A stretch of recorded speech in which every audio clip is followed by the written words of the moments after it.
பொதுவாக American பஃபலோன்னு அழைக்கப்படுற American bison வட அமெரிக்காவுக்கு மட்டுமே சொந்தமான ஒரு காட்டெருமைகள்.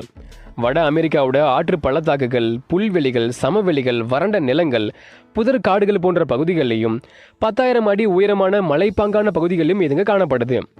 முக்கியமாக வட அமெரிக்காவில் எல்லோஸ்டோன் நேஷனல் பார்க்கில் தான் இந்த பைசனோட எண்ணிக்கை அதிகமாக இருக்குது.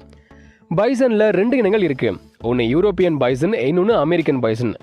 இதில் நாம் அமெரிக்கன் பைசனை தான் பார்க்க வந்தோம். அமெரிக்கன் பைசனில் 2 கிளை இனங்கள் இருக்குது. ஒன்று பிளைன்ஸ் பைசன், இன்னொன்று வுட் பைசன். இது 2ல் வுட் பைசன் தான் ரொம்ப பெருசாக இருக்கும். பிறக்கும்போது சிவப்பு நிறத்தில் இருந்தாலும் வயசாக வயசாக அடர் பழுப்பு நிறத்துக்கு இதுங்க மாறிடுது. சிலது வெள்ளை கலரில் கூட இருக்கும்.